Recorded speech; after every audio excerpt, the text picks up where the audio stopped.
como essa abordagem dos pais ela pode impactar a vida futura da criança, assim. A vida adulta tem um grande impacto nas Muito, muito escolhas, grande. atitudes, Porque, comportamento. sim, tem um impacto desde o momento atual, né? Porque, como eu falei, os pensamentos geram sentimentos que levam comportamentos. Então, imediatamente, se os pais mudam o fator ambiental da forma como eles estão agindo com a criança, o pensamento da criança vai ser outro, o sentimento vai ser outro e o comportamento vai ser outro. Então, tanto tem uma mudança imediata, como tem uma mudança a longo prazo, né? Porque, assim, a nossa personalidade, às vezes tem pessoas que ficam perguntando como é que é formada a personalidade, né? Acham que é uma coisa meio mística. Às vezes tem aqueles testes psicológicos para a pessoa, eu quero saber como é a minha personalidade, faz o teste. Mas, basicamente, a personalidade, ela é formada por três fatores. O bio, psico e o social. Então, tem fatores biológicos que influenciam, né? No temperamento da criança. Então, esses fatores biológicos, a criança já vem com um determinado temperamento.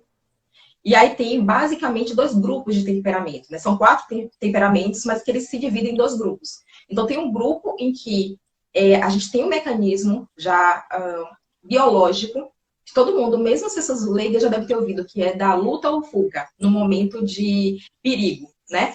Então imagine que você está numa rua escura e teve um assalto, algumas pessoas vão lutar com o assaltante, mesmo sabendo do perigo de tomar um tiro, mas na hora não conseguem pensar, é como se bloqueasse e luta, enquanto outras pessoas vão sair correndo, vão fugir. Então, o que determina se você vai lutar ou fugir nesse momento é também o temperamento. O temperamento vai influenciar nisso, né? Então, tem esse fator biológico, né, do temperamento.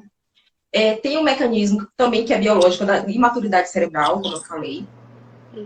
Tem um fator psíquico, que é a parte do psicológico que está sendo formado dessa criança, que é um fator mais ambiental.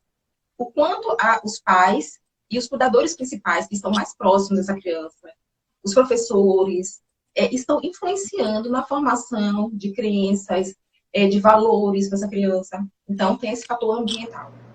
E tem outro fator ambiental, que é o social, que é a nossa cultura. Então, uma criança criada numa determinada cultura, ela vai ter algumas crenças, alguns valores, e algumas coisas vão ser aceitáveis que numa outra cultura não vai ser, certo? Então, assim, uma criança que, naquele momento que os pais estão brigando, punindo, nosso mecanismo, a gente tem no nosso cérebro, no meio tem a amígdala, né? E a amígdala vai, no momento de perigo, como na hora que a criança também se sente ameaçada, ela se sente no momento de perigo. Assim como a gente se sente no momento de assalto, a criança sente quando está sendo ameaçada pelos pais, na hora de uma punição, de uma briga. E aí a amígdala vai começar a disparar adrenalina e cortisol. E a criança, estou em perigo, estou em perigo. O cérebro dela começa a demonstrar isso. E ela vai, a depender do temperamento, ou lutar e enfrentar os pais. Tanto é que tem mais de um filho consegue perceber isso, que um é diferente do outro. Às vezes, enquanto os pais estão aqui enfrentando a criança vai enfrentar também. E ela vai dizer o que foi e vai enfrentar os pais. Enquanto outras, quando os pais reclamam, a criança baixa a cabeça, chora, sai pro cantinho, chorando, sabe? Elas fogem. Isso é uma forma de fugir. Ela não vai enfrentar. Mas por que uma enfrenta a outra não? Por causa do temperamento. E aí, aquela criança que está acostumada a lutar, ela vai ter um comportamento mais agressivo, que vai se generalizar daquele momento da infância para depois da vida adulta. Porque se ela não aprendeu a se comunicar de uma forma assertiva, ela vai enfrentar também quando ela se sente desvalorizada por um chefe, quando ela se sentir agredida, quando for numa briga de trânsito, quando for no estádio de futebol. E aí vão ter aquelas situações que a gente vê de violência. Por quê? Porque foi aprendido desde a infância que era com violência que se resolvia os problemas. E ela generaliza depois para o futuro. Então, elas vão ter problemas sociais. Já as crianças que choram calada, baixam a cabeça, essas crianças vão ser mais passivas. Enquanto a outra era agressiva, essa vai ser passiva. E aí você é aquela pessoa que talvez você conheça, Isadora, pessoas que às vezes você que não sabe dizer não, que tudo que você pede a pessoa aceita e faz. Às vezes a pessoa não quer fazer, está insatisfeita, mas ela não sabe dizer não. Então, para não desagradar o outro, ela desagrada a si mesma. E ela faz forçada. E as pessoas, às vezes, começam a perceber isso e começam a abusar dessa boa vontade daquela pessoa. E aí começam a pedir cada vez mais. E aí a pessoa começa a se sentir cada vez mais frustrada, insatisfeita, como se ela estivesse se anulando. E aí essa criança que foi acostumada pelo temperamento dela, naquele momento, não soube se comunicar, não soube expressar o que ela estava sentindo, e ela aprendeu só a se calar, ela vai depois, no futuro, ter problemas não sociais, mas intrapessoais. Vai ter problemas com as próprias emoções. Porque ela vai ter problema de autoconhecimento, ela não vai saber expressar para o outro um agrado ou desagrado. Ela não vai saber impor limites no outro.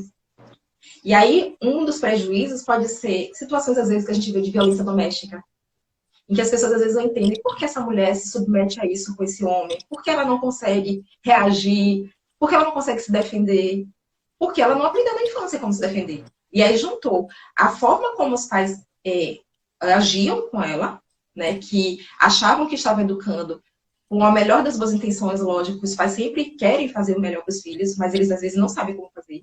Então, agiam dessa forma, pensando que estavam educando para o futuro, e aí juntou com o temperamento de uma criança que é passiva, e essa criança só se submete.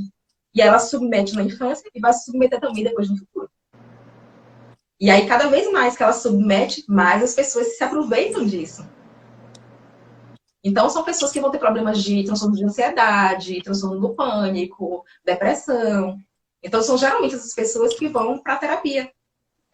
Porque não sabem lidar com suas próprias emoções. Sabe? Então, são todos esses prejuízos que eu tenho um outro curso chamado Cérebro Integral, que fala sobre como desenvolver as habilidades sociais e emocionais das crianças. Justamente pensando em prevenção. Porque eu acredito que é muito melhor eu prevenir do que eu tratar depois no futuro. Com certeza. Porque, como eu falei, a gente está educando para a vida, para o futuro. Então, a gente não vai esperar essa criança crescer, ter problemas, para depois ela procurar ajuda. Imagine quanto sofrimento a gente pode evitar, se a gente tiver como prevenir isso antes, né? Então, é basicamente isso. Quem tiver interesse, né, tem um site chamado lucianabrandão.psc.br. E nesse site tem os cursos, né? E tem mais informações também que vocês podem acessar.